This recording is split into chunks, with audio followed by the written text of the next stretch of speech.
لیکن ایک دوسری بھی تو ہے نا جو ٹک ٹاک اور وزیر اعلیٰ جو کہتی ہے طاقت ہے جس میں نواز شریف کی ماں پہ جس میں شہباز شریف کی ماں کے اوپر خواتین کو سڑکوں کے اوپر گھسیٹا جاتا ہے. سیاستدانوں کو تو چھوڑیں, خواتین سیاستدانوں کے ساتھ 9 مئی کے نام پہ اور عمران خان کا ساتھ نہ چھوڑنے کے نام پہ سیاست کا مقابلہ سیاست سے نہیں, سیاست کا مقابلہ چادر کھینچنے سے, خونریزی کرنے سے اور عزتوں کی پامالی سے شروع کیا ہے.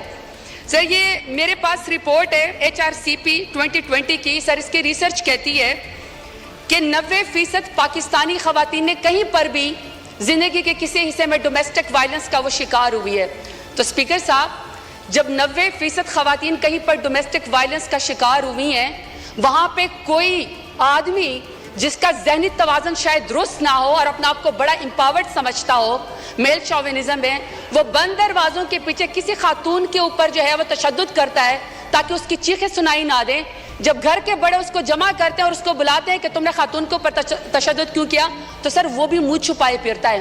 لیکن پاکستان ایک ایسا اسلامی جمہوریہ پاکستان ایٹمی طاقت ہے جس میں نواز شریف کی ماں پہ جس میں شہباز شریف کی ماں کے اوپر خواتین کو سڑکوں کے اوپر گھسیٹا جاتا ہے, ان کی چادر کھینچی جاتی ہے, ان کو اوپر واٹر کینن استعمال کیے جاتے ہیں, لاٹھی چارج ہوتا ہے, ان کو اوپر FIR کی جاتی ہے, چادر اور 4 دیواروں کو پامال کیا جاتا ہے, لیکن کسی کو شرم نہیں آتی ہے, کسی کو شرم نہیں آتی ہے. اسپیکر صاحب کہا گیا کہ جی سیاست میں سب کا حق ہے اور اس میں لکھا ہوا ہے کہ جی ٹالرنس ہونی چاہیے. اگر ٹالرنس ہونی چاہیے تو اسپیکر صاحب کسی کے ساتھ تو کسی کے والد صاحب کسی کے دادا صاحب کوئی وزیر تھے, پاکستان کی خدمت کی تھی, کہیں پر کسی کا جو ہے وہ پیری مریدی کا معاملہ ہے, کہیں پر جو ہے وہ کسی وزیر اور مشیر کے یا کسی کا کہتا ہے کہ جی میں فلانے تمندار سردار کا بیٹا ہوں اور بیٹی ہوں.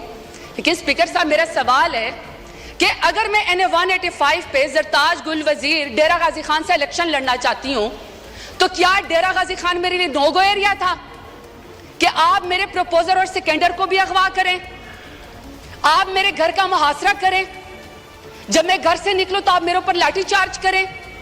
پورے ڈیرہ غازی خان نے دیکھا کہ پورے ڈیرہ غازی خان کی جتنے بھی پولیس انفورسمنٹ تھی, انتظامیہ تھی, وہ ایک سائٹ کے اوپر کھڑی تھی اور مجھے پاکستانی چوک میں کارڈن آف کر کے اکیلا وہاں پہ کھڑا کیا ہوا تھا. کسی کو شرم نہیں آئی ہے, کسی کو کوئی فرق نہیں وہاں پہ پڑا. جب گھر سے باہر نکلو تو کہتے ہیں کہ آپ NOC دو. کون سے آئین قانون میں اسپیکر صاحب ہوتا ہے کہ گھر سے نکلنے کے لیے آپ کو NOC چاہیے؟ باپ دادا نے مسجد بنوائی, نمازوں کے اوپر دروازے بند کر دیے کیونکہ یہ زرتاج گل کے گھر کے سامنے جو وہ مسجد ہے.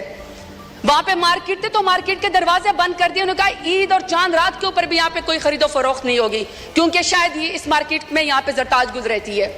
میرے خاندان کی خواتین اسپیکر صاحب شرعی پردہ کرتی ہیں.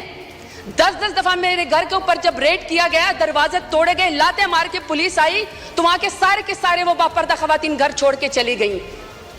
تو آپ کہتے ہیں کہ آپ کو سیاست کا حق ہے. مانتے ہیں ہم بے-نظیر بھٹو صاحبہ کی ہم عزت کرتے ہیں کیونکہ پہلے وزیر اعظم تھی خاتون, لیکن ایک دوسری بھی تو ہے نا جو ٹک ٹاک اور وزیر اعلیٰ جو کہتی ہے کہ خواتین میری ریڈ لائن ہے. ریڈ لائن کے بعد آپ یہاں پہ قائد اعظم رحمت اللہ علیہ کی تصویر کے سامنے محترمہ فاطمہ جناح کا ذکر کرتے ہیں. شکر ہے اسپیکر صاحب, اسپیکر کے محترمہ فاطمہ جناح کے جو اپوننٹ تھے نا وہ ہندو تھے, وہ انگریز تھے, وہ کچھ تو وزادار تھے.